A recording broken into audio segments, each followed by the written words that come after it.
Con permiso de la presidenta, vamos a hablar de un caso que ha sido muy comentado en los medios de comunicación, que tiene que ver con la concesión y ratificación de un amparo para eliminar a 2 personas de la lista de personas bloqueadas. El tercer tribunal colegiado en materia administrativa del primer circuito confirmó la sentencia del 29 de noviembre del 2023 emitida por la jueza 10ª de distrito en materia administrativa de la Ciudad de México, que había otorgado amparo a la conductora Inés Gómez Montt Arena y a Víctor Manuel Álvarez Puga para que se les eliminara a ambos de la lista de personas bloqueadas. En consecuencia, el 4 de marzo de ese año, en acatamiento del ordenado por la jueza de distrito, la UIF giró instrucciones para que se reanudaran todos los servicios financieros, por lo que el 10 de marzo siguiente el juzgado tuvo por cumplida la sentencia judicial de amparo. La orden del Poder Judicial de eliminar de la lista de personas bloqueadas a Inés Gómez Montt y a Víctor Manuel Álvarez Puga les permitirá hacer uso del sistema financiero nacional sin ninguna restricción, a pesar de que el Ministerio Público cuenta con orden de aprehensión en contra de ambas personas.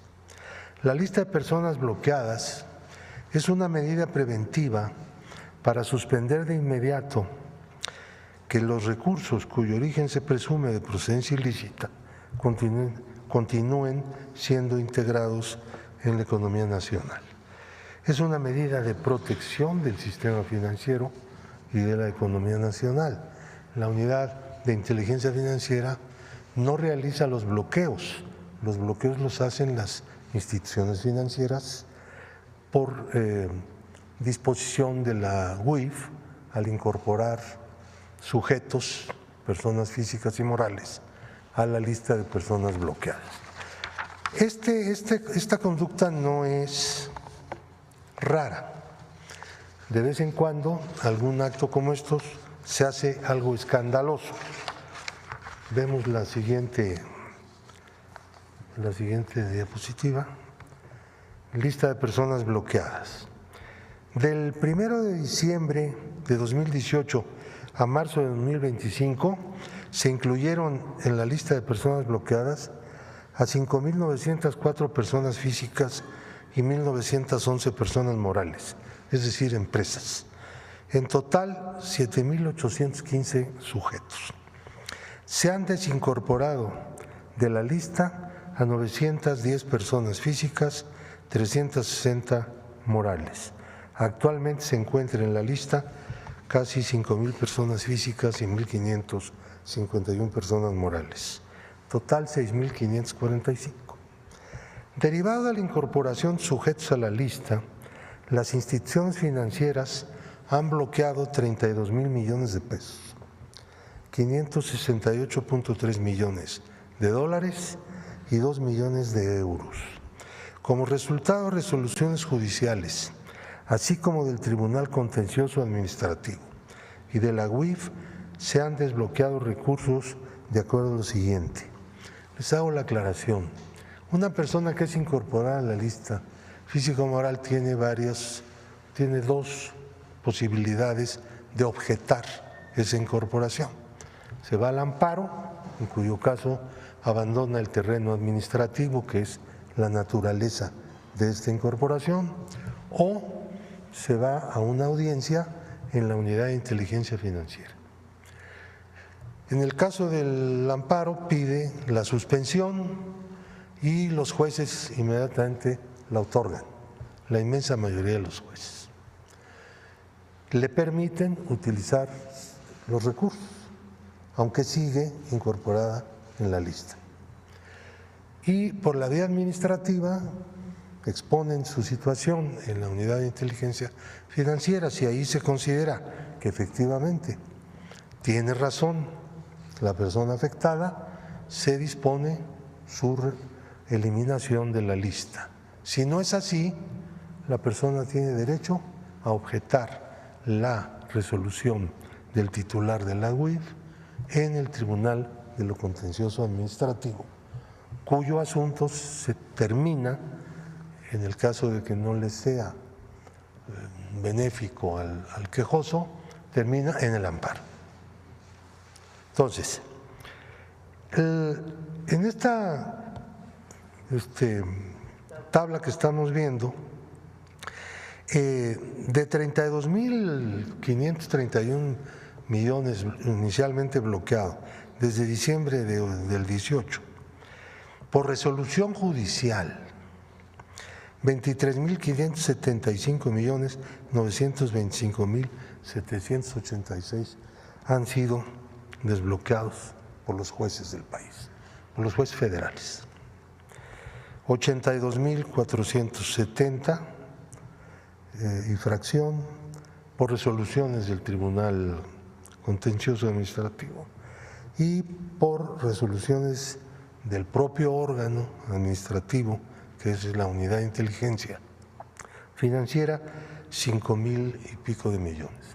Es decir, lo que la autoridad que establece la incorporación en la lista de las personas bloqueadas, que finalmente es eliminada de la propia lista, es una cantidad mucho menor que lo que inmediatamente resuelven las autoridades antes del juicio. Quiero decirles, cuando un juez federal da una suspensión por haber una persona sido incorporada a la lista de personas bloqueadas, el juicio de amparo no se ha hecho, está por hacerse. Ahora ya están ordenando a la UIF que desincorpore de la lista a personas con la pura suspensión provisional, ni siquiera con la definitiva, porque interpretaron una contradicción entre órganos judiciales en la segunda sala y resolvieron simple y sencillamente que la materia del amparo puede ser eliminada de un juicio de amparo, con tal de beneficiar pues, a toda clase de personas que lavan dinero, vamos a decirlo tranquilamente. Y entonces, bueno, pues esto no puede ser producto más que de estructuras de corrupción, porque nada de ese tamaño es gratuito en ninguna parte del mundo, ¿no? Una cosa es el error judicial o la mala interpretación de las leyes que hacen los jueces, otra que todos los jueces caminan, o la inmensa mayoría de ellos, mejor dicho, caminan por el mismo sendero.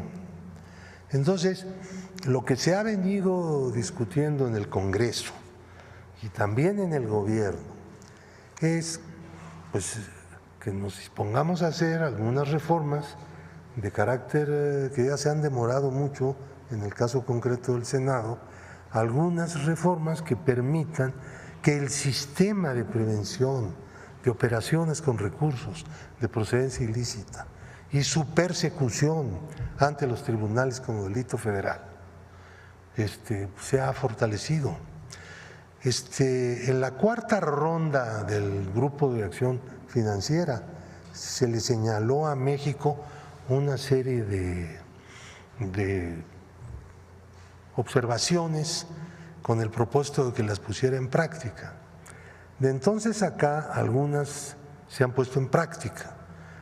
Ya vamos a la quinta ronda, este año empezó, y tenemos que apresurar el paso para poner al país al nivel de lo que es el sistema de inteligencia financiera en las mejores partes del mundo donde se realiza bien. Necesitamos eso. Somos un país que tiene una enorme frontera con los Estados Unidos, que es la mayor economía del mundo y por lo tanto el sitio donde más lavado de dinero puede haber. Somos un país que tiene un inmenso comercio con Estados Unidos. Somos un país en donde hay una gran concurrencia internacional de todo tipo. Somos un país que tiene un problema con el narcotráfico y la delincuencia organizada que tenemos que combatir. Y somos un país que está luchando desde hace ya varios años en contra de la corrupción. Y en todas estas cosas, el instrumento, lo que se usa es justamente el lavado de dinero. Entonces tenemos que ser un país que tenga un nivel en el combate al lavado de dinero y a la persecución de los delitos predicados del lavado de dinero, pues de la más alta calidad. Pero el Poder Judicial se ha convertido en el elemento más militantemente contrario al desarrollo del sistema de inteligencia financiera de México. Y eso no es justo. ¿Por qué no platicas del caso Gómez Montt? ¿Por qué se le congelaron las cuentas? Gómez Montt fue acusado de una serie de fraudes, bueno, y su compañero, Álvarez Puga, en el sistema de prisiones. Se cometieron una serie de falsas obras, ganaron mucho dinero ahí, en ese lugar, de tal manera que pues la justicia las empezó a perseguir, ¿no? Cuando las cosas cambiaron, y entonces se fueron a vivir a Estados Unidos. Han podido eludir la extradición de Estados Unidos a México hasta este momento. Esperamos que las cosas cambien y ellos sean extraditados y tengan que enfrentar su responsabilidad ante los tribunales mexicanos. Por lo pronto, como medida preventiva, pues originalmente la Unidad de Inteligencia Financiera procedió a incorporarlos a la lista de personas bloqueadas. En este momento, sin juicio en realidad de fondo. No se da eso. Han sido incorporados, pueden hacer operaciones libremente en el sistema financiero. Ellos. Así como ellos, hay centenares de personas que han hecho cosas parecidas, semejantes, y que son liberados por los jueces para que puedan usar de nuevo el sistema financiero. Así estamos. Gracias. Gracias.